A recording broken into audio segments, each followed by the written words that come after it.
Welcome to the Candle Business Coach Podcast, a show about the craft of candle making and small business.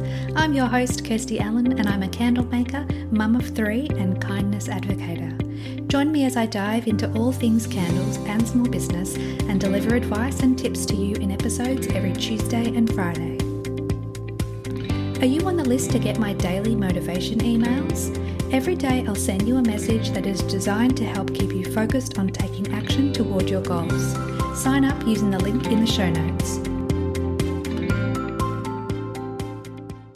This episode is brought to you by the membership for candle makers, the Candle Makers Collective. Becoming a member gives you access to fortnightly online group Q&A coaching sessions to support you, monthly online workshops and trainings to help you grow your business, plus frequent expert guest speakers to inspire and teach you. You'll also have access to an ever-growing resource library with templates, guides, planners, and ebooks.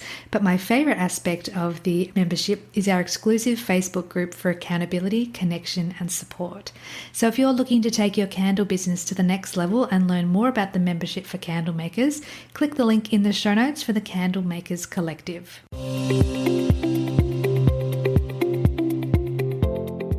Welcome back to the podcast, my friend. Today we have another candle maker conversation with the beautiful Jess from Soul Fragrance. Jess, would you like to say hello to the listeners and introduce yourself? Yeah, hello. I'm Jess from Soul Fragrance. I am 34 years old. I have two little kids, and I guess you could say that because of these two little kids, these are my biggest push to get into business. That made it really difficult to work with two littlies, work for somebody else and be reliable and consistent. They get sick and they just need their mum. So at least I have my little business on the side and my two babies. I love how your biggest motivator, your biggest why is your children. And I feel like so many of the listeners can relate to that because most of the listeners that I have are mothers with young children, young families.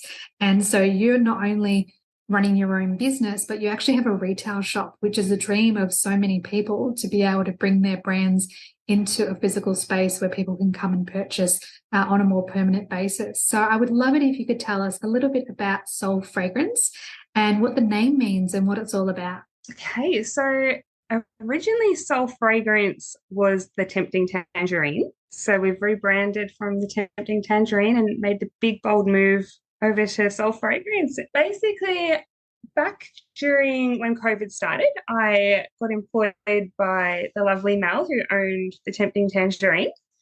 And she started me off making bath bombs for quite some time. Then we moved into soaps and then melts. And then eventually I qualified to make candles. It seemed, after COVID, Mel was ready for a change and then move on into something different. So she offered me to purchase the business and she said to be free with it and go and make it my own. Didn't take too long really before we got into doing a full shop refurb. And it took some time to come up with the right fit for a name, something that really aligned with me and what the business meant to me. I also had a lot of feedback from customers when they found out that we had the transition in ownership of the business. And so many people would come up to me and say, what does the Tempting Tangerine mean? Because I feel like no one really wanted to maybe ask or offend maybe in the past. I don't know. But I actually didn't have the answer because I never actually found out. Everyone's like, I can't remember the name. It was tip, tip, tip or tempting something. So it didn't really click, for people, and it didn't really align or associate. It had anything to do with candles. So, yeah, that was the first thing. And I thought, to change the business name would be a really bold move. Doing something like that could either lose me customers or, it might scare people off. They might think it's completely different. So to go in for a full rebrand and a shop refurb was a bit of a risk. It was basically starting from fresh, a whole new clean slate. But my husband and I spent many hours just brainstorming business names. We'd do the business search on Google to see if this name had existed. And I was just sitting there one night and Soul Fragrance came to mind. And I thought, surely not. That name just seems too obvious. And surely enough, there was nowhere, not even another candle maker registered, like even like on Facebook or Instagram, definitely not registered on the business registry. So I contacted my accountant straight away and he made the magic happen. And sure enough, yeah, Soul Fragrance came to life and it seemed perfect because I'm all about fragrance. And in my store, you'll see over 50 fragrances on offer at any given time. And obviously, I've introduced crystals into the store as well. So soul fragrance, they seem to just go hand in hand. Yeah, they really do. There's such a it has such a beautiful ring to it, and it conjures up a really beautiful image of something that is very grounding, but also very what's the right word? I'm thinking flighty, but that's definitely not the right Yeah, word that I'm wanting to say. But it's about, I guess, freedom. It's grounded, but it's freedom as well. it feels very soft and calm. I just felt perfect. It was a perfect fit, and I think that's the reason why that name just hadn't been taken. It was just meant to be.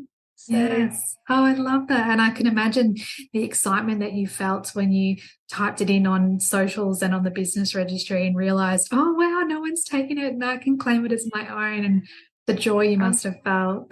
absolutely, absolutely. Oh, I love that story. Thank you. And So, it's been so well received from all the customers. Everyone has loved it. Everyone's been so supportive. So I know that I made the right, just I guided myself there and it yes. just paid off, just staying true to myself and what aligned with me. And Yeah. it's so important to do that, even though the decision to rebrand for any business is a huge one. And as you said Yeah. earlier, like it can be a risk and you can potentially lose customers because it's a complete name change as well as an owner change. But So if you make decisions based on your values, on your morals, in alignment with your intuition and your instincts, you can't go wrong. You're no, guided by something that's bigger than us, and it takes you in a positive direction, which it has done for you. And it's just incredible the success that you've had with the rebrand. So congratulations thank on taking that leap, because I can imagine it wasn't an easy decision to make. you. No, yeah, thank you so much. So tell us about your biggest win in your business so far. I would definitely say the rebrand and the shop fit. That was definitely the biggest win. It has paid off tenfold. The business has absolutely thrived because of it. I feel like nothing changed with the business or the product, should I say, when we rebranded. So it's I don't know how to explain it. We've changed the vessels up and everything, like even that when we did the rebrand. So by doing it, the product was unrecognizable even to people, people who were my regular customers. They've come in and seen a full 360. I can imagine even that decision to change the vessels, because people fall in love with, a white vessel or a black vessel or the type of label and if it comes with a lid and the fragrance as well. So then to sort of go in and say, I'm going to shake it all up because it feels in alignment with where I'm taking this business is incredible. Well, that's right. See, the vessels originally were just transparent, clear. So you could see, people love the ambience of a clear candle, right? So they liked the fact that it had this beautiful glow, but as it burns down, you get that drop line, and if you don't clean it or you don't have the time to clean it after each burn, aesthetically, it's not very pleasing. So Mm-hmm. that's why I moved over to a white, sort of opaque, sort of colored vessel. So at least when they're burning it, they're still going to get that same bright glow, but not that drop line. Mm-hmm. So those sort of everything that I've done, I've put a lot of care and consideration into, and I haven't had anybody say they prefer the older style better. So which is good. So they're still getting the exact same result at the end of the Yes. day. Yeah, that's Yeah. right. And what I'm hearing from you is everything you do is with full intention and it's Yes. well thought out and it's very curated, but it's also you're doing what brings you joy and what will bring the customer joy as well. So it's not just all about your perception and your journey, but it's about, you know, how can I make this experience with the customer even better? How can I add Yeah. value to their purchase? And that's one of the most important things, is to have the focus on the customer's experience, not on how can I get a sale or how can I make more money. If when you take the focus off yourself and put it on the customer and how you can best serve, that's where you get the best results. Yes, correct. Yes. So, what are some of the challenges you've faced in running your business and how have you overcome them? Biggest challenges would have been still running the business at its normal speed and capacity whilst trying to do the rebrand and the shop fit, trying Mm, to get that clear the old stock out and be ready to launch in the one go with the whole rebrand. So we did it yeah. in stages over the Christmas holidays about 18 months ago. My husband and I got in there and we gutted the whole shop. So we used that time to refurb. And then over the coming months, I started filling the cupboards up underneath with the new candleware and the bath and body range. So it was everything. It was more than just candles. So it was sort of ready to go. And then we just had a big sale for end of line stock from the Tempting Tangerine, and then brought it all forward. And that worked out really well. It got to the point actually where I had the old vessels in this on one side of the shop for sale at 50% off, and people weren't coming in to buy them. They didn't want the old stock even at Ah, 50% off. They preferred the new rebranded version, which was really warming for me. Like really heartwarming. Like it was probably it felt like a real big win actually, like knowing that I'd made the right decision. If they didn't want to purchase the old style at a mhm. cheaper price, it wasn't about the money for them. It was, yeah, I guess what aligned with them as well. Yeah, and the quality of your product obviously shone through. Not only the look of the jar, but the actual candle itself and the bath and body products as well. Yes, yes, absolutely. Oh, that's amazing. I really love that story. Thank you. Being in a retail space, your types of challenges or experiences would be a little bit different from the common candle maker that doesn't have a shop. So, the Yeah. fact that you've got a retail space, how do you differentiate yourself from your competitors? Okay. I love this one actually. Well, for starters, with my candle range, I don't have just five core fragrances. Like I said, I offer in excess of 50 fragrances. That is just standard for when somebody comes into the shop. I love the versatility of having the option for Mhm. people. So I also I have customers come in and we will make a fragrance up for them on the spot. We'll play around with Amazing. fragrances. They want to change something up or they've got something in mind and we pull it off and we make it happen. So they get to come in and they get to have a play around with me. And then, I might give them like a sample maxi tea light, for example, or a melt to try before they want to commit to that large candle. But that is just one example. But also, I offer unique items in store. So, unique vessels. I find one off vessels where people come in. And I feel like if you keep it interesting for people, when they come in to a retail space, they want to have an experience. So when they come in, they can do that experience and they can look around on the shelves and see one-off vessels that I know you might have something in this quirky little mosaic jar or some little vases or I'm trying to think what else I've even had in mugs, certain mugs, just little Yeah. quirky things for them to look at. I've done celebration glasses as well.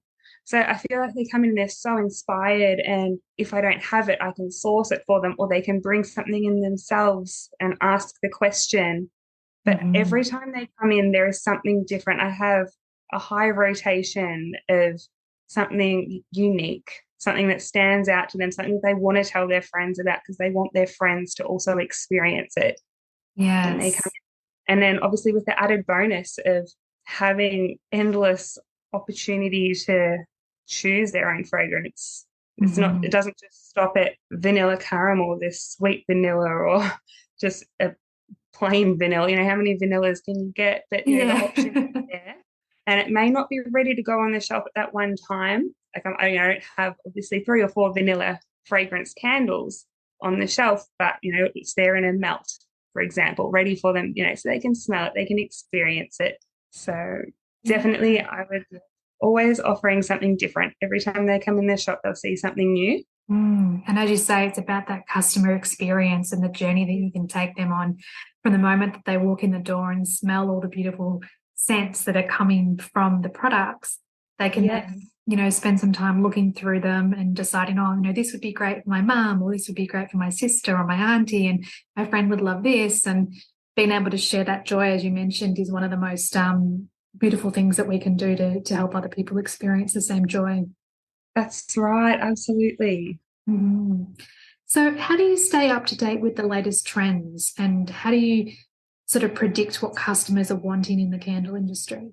Well, to be honest, I actually don't necessarily use the internet to follow a trend as such. My customers guide me, and I'm so in tune with what they want. And obviously, as candle makers, seasonally, we may, we change it up. You've got your warmer notes in the cooler months, and you're fresh and you're fruity in summer. But it sort of goes a bit deeper than that because the trends are changing. Like at the moment, we're coming, autumn, winter, it's more really woody notes that are coming through. Like people want woody fragrances. And I started noticing this probably about 6 months ago. And so I had the foresight there to go, okay, my customers are guiding me. I can listen to them when they may be smelling the melts, for example, or a candle, or they'll say, oh, have you got anything that smells like this? Or have you got something that's, more sandalwood in it? What are your sandalwood fragrances? So then I feel like they guide me. I would never want to bet on something that I see on the internet for what's going to be a trend because it's my customers who are, that come in, every week and actually, purchase from me. They know what they want. And yeah, I can provide that. So yeah, I'm really in tune with them and what they It's want so to see. important to have that connection with your customers, whether you have a retail shop or not. If you have an online shop or if you do markets or wholesale, really dialing into what your customers are saying about the products, what Yeah. fragrances, as you say, that they're leaning towards, and cater for that within the boundaries of what your business can actually provide. But if you're able to lean in the direction of what your customers are wanting, rather than I'm just going to stick with these 5 cents because that's what I've done and that's what I'll always do. If you don't allow yourself to have seasonal offerings or special occasion or like limited edition pieces, it can really limit a whole avenue of sales in your business. Yeah, correct. And yourself, we see trends and they come and they go so fast. So it's a really big commitment. You wouldn't want to go out and stock your shelves with the latest trend. You would, I feel like, well, what I do is I trial it in the melts first. When people are smelling the melts and they go, oh, have you got this as a candle? And I go, oh, no, I don't, but I can make it up for you and it'll be ready tomorrow. And as soon as I start getting a few more of that, then I go, okay, I can commit to this season of putting out, like I've just put out sandalwood vanilla patchouli and it's been an absolute hit. But about 6 months ago, I'd started it in the melts and seen how popular it is. And here we are now moving into Egyptian musk again. And I feel like that one went for a while, but over probably the last 4 months, I've seen it just come back and everybody wants it. So Yeah. Isn't that yeah. fascinating? Because I know, well, I could imagine that having the shop would allow you to have a bit more freedom than, say, the like an average candle maker, but I don't mean it in a negative way. Yeah. That you can really lean into what your customers are saying because you've got the capacity to extend your offerings in that way. Whereas if you're a smaller candle maker and you don't necessarily have the funds or the knowledge yet, then it's important to start small and build your base around your core products or your core scents and then grow with the business as it grows as well. But you're now at that stage where you've got that flexibility and you've got that, I guess, that power over your business where you can employ different strategies to not only make more sales, but also bring joy to more customers. Correct. Yes, definitely. And because it is a commitment, I guess, when having, I guess the downside of that, which is why I mentioned before about, I'll start trialing it as melts before I commit to putting it on the shelf as a regular or at least, a seasonal fragrance. You do have the expense of committing to a certain amount of labels when you're doing the purchase and fragrance. So, and it's a big risk making it up if it's not going to sell. So, I Mm. guess, yeah, you got it on that side when you have the retail shop there, where online, I guess, I don't know if you're working from just online and making to order, at least then, you can sort of probably hedge your bets. You don't have to have it ready there all the time on the shelf. So there's the pros and the cons. And I guess yeah, it is a big risk going into Yeah. it, committing to it. Yeah. Yes. So I know that you said before that you learnt your candle making skills through being employed at the shop and then now taking over the shop and being the owner. Would Yeah. you have ever started a candle business outside of this, do you think? No, never, never, never. It's so funny. I've always had a passion for it, but I never thought it would be, not because and when I say never, it's not because I wouldn't want to. It's just because I wouldn't think it was realistic or achievable for somebody like myself. I thought, oh, if I can't hold a job down and be reliable for as an employee, how would I, be able to run my own business with kids and be reliable and show up every day for customers, to be available. And so that was probably the only thing. I just never thought it was a possibility. So when the opportunity was presented to me, I didn't hesitate, surprisingly enough. I was like, absolutely. I threw myself in and it worked out that it actually is the most flexible and versatile way to work, I guess, to be able Mm. to hold a job down and bring in some sort of an income with children. It's not easy by any means, but at least I know that worst case scenario, I can be there to pick up my children if I get a call that they're sick, they need to be picked up from school, be there for an important school event, things like that. And, it doesn't mean that the shop is of any less value. It Mm. just means that, my customers, we're in small business and people are so big on supporting small business now and shopping local. People understand your customers know that you're a mom and yeah, they're really supportive of that. So, I can bring my kids to work if I have to. If they're not feeling 100%, they can sit out the back and I've got a TV out the back for them and they can sit there in their beanbag and have their lunch and relax. So it works out good. I don't have to call my boss and be like, oh, I'm sorry, the kids are sick and risk, not having a job the next day. Yes, that's right. And that's I guess one of the fears that I've come up against, that the candle makers I speak to come up against, in that they are working either full-time or part-time and have a young family and are desperate to make the transition into their business. So they've got that flexibility, both time and financial. So to see it from the other side and to see that it is possible, and not only that, but you can thrive in that environment is Yeah. truly inspiring. And I think this episode will be hopefully one of the most inspiring ones for the listeners, because it is possible to take that leap into a retail space if that is one of your dreams, and to make this passion of yours into a full-time gig. Yes, absolutely. It is absolutely possible. When you start your candle business, there are so many things to consider and research along the way, especially when it comes to choosing the right suppliers. Long Story Short provides all your design and printing needs, from your logo and branding to designing and printing your product labels. The quality is exceptional, the customer service is amazing, and prices are very reasonable. They're the only label company I recommend, so check out their website or send them an email today to get started. hello@longstoryshortdesign.com.au. Can you talk about the importance of branding and marketing in your business? Yeah, so this one is a really interesting one because I'm still trying to navigate this one myself as far as marketing. So it's like marketing, something that I'm still trying to navigate, especially when it comes to social media. That one's a really tricky one. I think we're all trying to still navigate that one.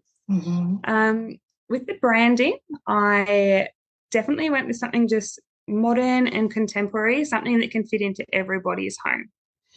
So, I've got my core product, which is the new vessels that I'd moved over to that I was talking about earlier, into the white vessel. That is just good for everybody. It's just a simple, it's sleek, clear, elegant, goes in anybody's home. So I feel like that works really well. It may look a little bit boring, so to speak, when, if you're looking at everything else in the shop that is interesting and unique. That's why, I cater to both of those things. But as far as the standard range, I feel like something that just molds with anybody. It can go in the contemporary home. It can go in the rustic, cottage sort of home too. It just fits anywhere. So I feel that really works and it sells really well. But yeah, as far as marketing, that is a challenge for all of us at the moment, because there is no, what feels like there is no algorithms, and the candle market is very flooded. It's flooded, and we're up, we're all very supportive of each other, which I do love the candle making community, but it is really hard for the average, consumer who may be scrolling Facebook or Googling candles when you scroll for days, for candle makers and candle products. So it is hard. And then I feel like the consumer then gets overwhelmed as well. How do you separate what's quality? What is a good candle? Yes, you can rely on Google reviews and social media feedback, but for somebody who isn't a candle maker and just enjoys candles, there's just so much out there. How do they know? Then they're looking at prices and price points. Is also another thing, because as candle makers it is competitive. So it's like, how do we price our products to a point that somebody's going to, a lot of people will see something cheap and a lot of the time think that it's not good quality. But I think you'll find that sometimes the cheaper products will be the best quality. It's just somebody, who's in small business, trying to get their product out there and compete against the bigger guys. So yeah, with the market being flooded, it is hard to market your product accordingly and appropriately and at what it's worth, because we put a lot of time and a lot of care and love into making our candles. Yeah, that's so true.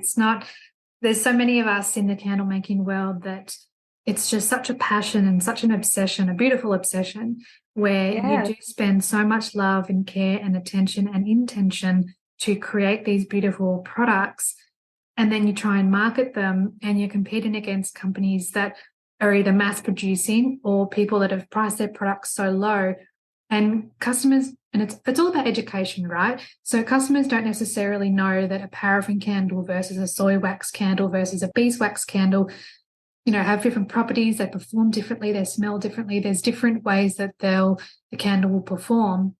A candle's not just a candle. There are so many different things about them.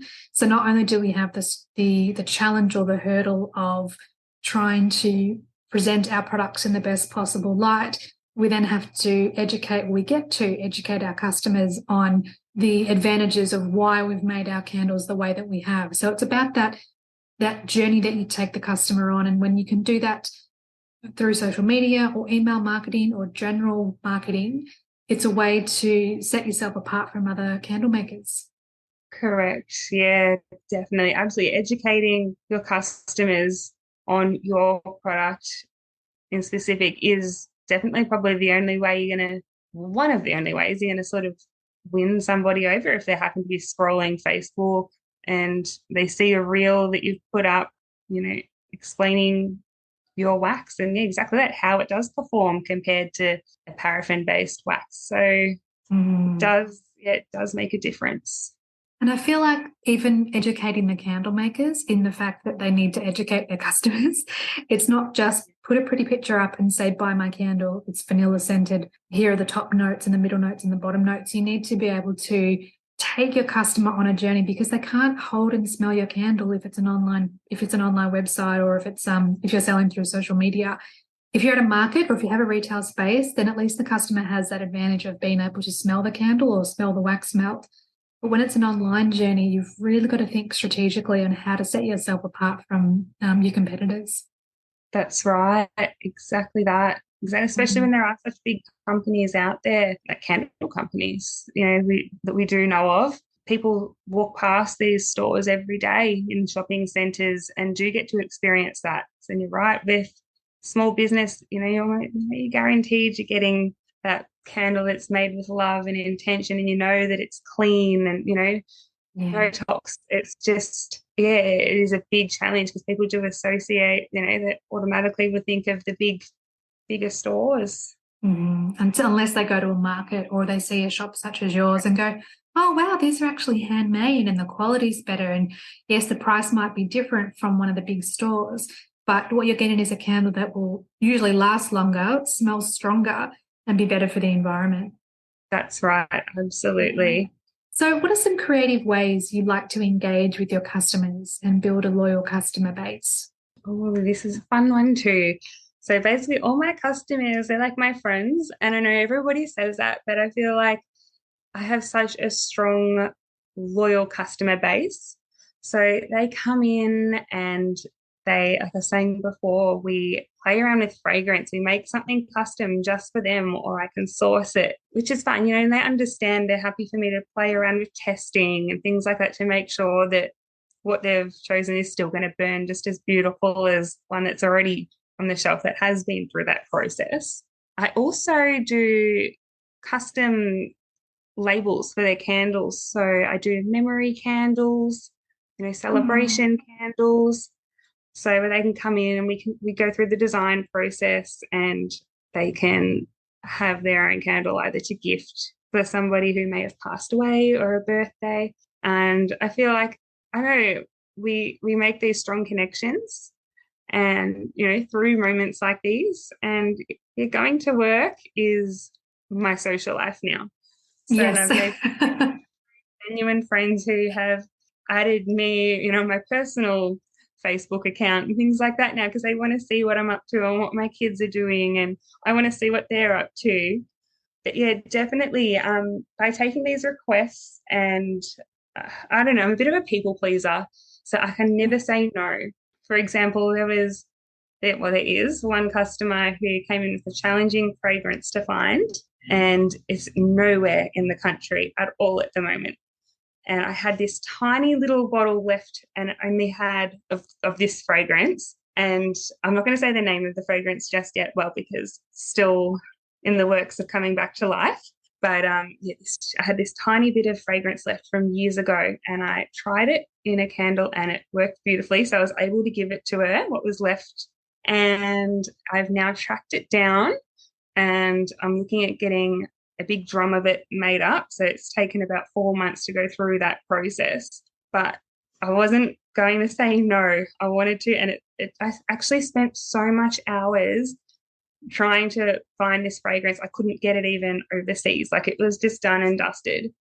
And I feel like that this one could be a really good one for my business. So probably a good investment in going ahead with this fragrance and getting it made up into a drum, because it's nowhere else in the country at the moment. So I feel like that's a unique thing, but I never say no to a challenge or any fragrance. And I did have a customer when I first took over the business. He contacted me, and he was after a fragrance that didn't exist. It was after his friend had just purchased her own business, and he contacted me and he said, "Oh, can you do a mango orchid?" And I was like, "Oh, mango orchid?" And I'm like, "No, I will try. Like, yep, we'll give it a go."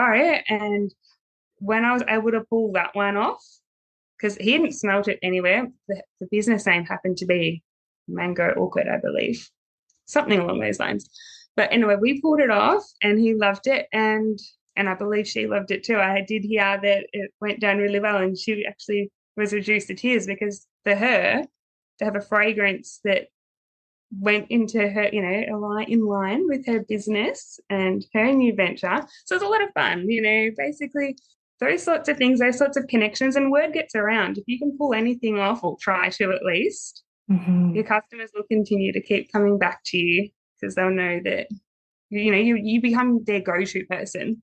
Yes, I love that. What a beautiful story. And it's so Yeah. inspiring that your passion for your business inspires other people as well. And I think when you're in alignment with your values and in your authenticity and you're living with your intentions intact, that spreads out to other people. The ripple effect that's caused is huge. Yes. Yes, Mm, absolutely. Maybe. that's beautiful. Thank you. How do you manage inventory and ensure lots of candles in your shop, considering you've got so many different fragrances on offer? Yeah, so that one is my husband and I are in two completely different wavelengths when it comes to the inventory. My husband would love to see me have this proper system with spreadsheets and everything, on, in order, exactly what I'm spending and what I'm, when I'm going to need to purchase more and, seasonally, in his mind, all this stuff that I just can't get my head around. See, all I do is I'm just in tune with my business and what it needs. I let it flow, and I do have, I do use foresight, but a lot of it is mental. I store a lot of it up here, like, in my head. Otherwise, I'm a big one for notes. I have a lot of notes. So I work pretty messy, so to speak, when it comes to managing my inventory. But in saying that, I am that in tune with what my business needs that it just flows, that I've never run out of anything. I always Yeah. have really good, healthy stock of all my vessels, all my wax, everything. I feel like I know exactly, I know that coming into by July, I'm already starting to think about Christmas, and I'll be stocking up on wax because I know that come November it's going to be nearly impossible. Like, shipping slows down, everything like that. So I like to know that back, yeah, July, August, that I'm covered for Christmas and ready to go and just sail into that casually, comfortably. Mhm. My very first Christmas that I had the shop, I had run out of wood wool, which I was using in hampers at the time. And I remember having to book Uber to pick up this wood wool for me and then bring it to my shop all the way from, Epping or somewhere like that. Oh, no. Freight with my husband having to drive around, driving different suppliers, picking things up just because we handed over the business in September. So the shop wasn't ready for Christmas at all. We'd Yeah. just come out of COVID. So getting stock was really hard and challenging as it was. But no, I feel like I'm just so in tune with the shop. I'm there every day. It's just, yeah, I find I find that way works best for me Yeah. personally. But yeah, in his mind, he's very visual. He likes to see everything written down on a spreadsheet, but not there every day. I am. So. No, and that's why you both get along so well, because you're each other's yin and yang. This is correct. Yeah, definitely. What would you say to anyone that wants to go into the retail space? What advice would you give? I would say be in it for a long haul. The Mm, profits do not come quick. You have to be flexible as well. It's just it's not an overnight thing. It's expensive to start up with. There are a lot of overheads, but it is definitely, like, I wouldn't say take lightly. It's not just a figure of speech. When you say be in it for the long haul, because you actually do. You're committing yourself to a lease as well. And then obviously a lot of trial and error. There's times where, I'll run a promotion for maybe, a little bit of a cash injection if things are a bit slow, and that promotion's a massive flop. Like, it might not work at all.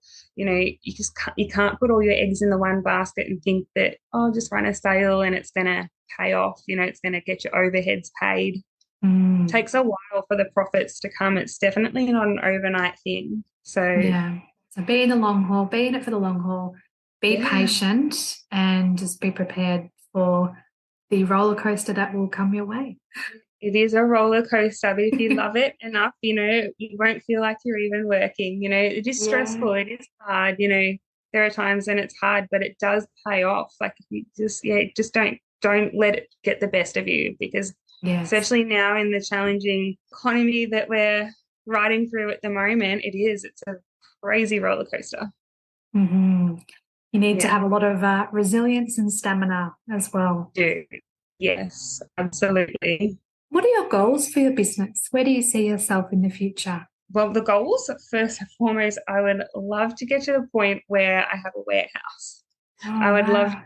I would love a warehouse. I would always still, I always intend on having, a little retail shop front still, but I'd love to have a warehouse to be able to, for production. I see myself Mhm. going there. That's something that was a very ambitious goal that I set myself very early on when I bought the business. I said, okay, well, within a year, I'm going to have a warehouse. And, that didn't happen, but I'm still not losing sight of that because I know it's possible.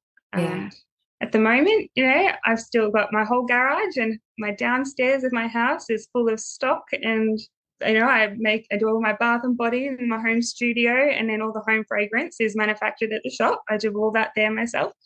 So there's a lot of toing and froing, but yeah, one day I would love to have a warehouse. That Oh, is I the love goal. that. That's such an awesome Yeah. goal to have. And I think, Yes. well, sorry, I don't think I know that with your passion, determination, consistency, and drive, it'll absolutely happen for you. It's just a matter of time. Yeah, I think so. I think we'll get there. That's so exciting. I'll have to check in with you over the next few months in the next year or two Yeah. just to see how the warehouse plans are coming along. Absolutely check in. What gives you motivation to keep going when things get tough? I would say it's my passion for what I do, for the job. I love it. I feel like when things are tough, I can't just run away and hide from it because I have customers who count on me. And I know that it's not, bread or milk, what I'm doing. It's not an essential item as such, but I have customers who rely on, well, I it feels like I take it personally because I'm so passionate about what I do, but they rely on me for certain fragrances that make them think of a memory, whether it be their mum or Mm. sister or friend, or even customers who have candles that they've bought in for refills and they need to pick them up. I can't just not go into the shop one day. So I have to show up. And I tell you, it feels so much better showing up than not showing up. As hard as it might be, some days where I'm like, I don't know if I can face going into work anymore. It all feels too hard because, like I said, we're on that crazy roller coaster and it might feel like some days that it's just not worth it. But I know once I get into work and that first person walks through the door, that all goes away. I feel like a lot of it Mm. is just fear mongering and, in our heads. And yeah, just showing up every day Yes, is showing what up is makes, key. yes. Yeah. It's like, even I guess we'll say exercising. If, Yeah. you might not look forward to it, but once you are in the process of going for that walk or that run or doing that workout, and then the mental change that you have from start to the end of the workout and then how you feel afterwards is such a difference. It's such a stark difference between the mental challenges that you have before you go and do that task. And I feel like with your business and with other candle makers, as you say, it's about overcoming that mindset, those challenges that come up to try and keep you where you are and keep you stuck rather than moving through and making progress. That's right. That's exactly right. How do you define success? From a business point of view, it would be when you get to the point where you can keep some money for yourself. There's so much money that goes back into the business. I feel like you're not really making money for a while. When you get to the point where you're actually being able to keep some of your profits to put towards, your family groceries and that, I feel like that means it doesn't necessarily, finances don't necessarily mean you are successful. So that's why I'm saying, it's just strictly from a business perspective. I would Mm. say that, if you're able to keep some money for yourself to contribute to the household, or whether it might be a little holiday or whatever it might be, a luxury item, you're doing something right. It's working, it's starting to work, it's starting to pay off. So Yes. yeah, I would probably say that. And and obviously everything we've just spoken about, your customers coming back to you for their refills, you're their go-to person. for me, that is success. Like that is like money aside, that's irrelevant. Like I love what I do. I'd do it as a hobby if I had to, you know. But when your customers come back to you, or when you get a new customer who comes in and says, "Oh, my friend told me about you, and you know, she said I have to come in, you know, visit your shop that you know that I'll love something, or you know, whatever it might be, or I was gifted this candle and I really want to try another one." Things like, you know, that for me is success, because out of anywhere that they could go and they choose you, there is no bigger compliment. Yes, I love that. That's so beautiful and so true. Yeah. Well, we've come to one of my favorite parts of the podcast, although I must admit this conversation we've had has been truly delightful and very rewarding to be able to record and then share with the listeners. But as per tradition, there are 3 questions I ask all my podcast guests relating to candles. So number 1 is, what is your favorite candle fragrance? Hands down, Oriental Musk in there. That is my personal favorite. I absolutely love it. It is throughout my whole house, in every reed diffuser, candle, in my electric diffuser, I've got the room spray, and that's probably my go-to gifting fragrance too. Yeah, it's just I something love that not everybody knows, but everybody loves. Oh, that's so good. Yeah. Number 2, what do you love about candles?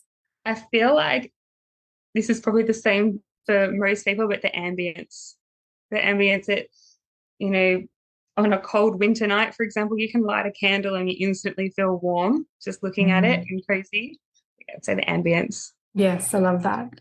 And question number 3, what is one piece of advice you'd like to give to other candle makers during their journey? I would say don't rush it. Test, test, test, test. Do not rush the testing process, because, you know, it's going to cost you money to do that. So, but it also costs money to make money. Yes. So definitely take your time and do it properly.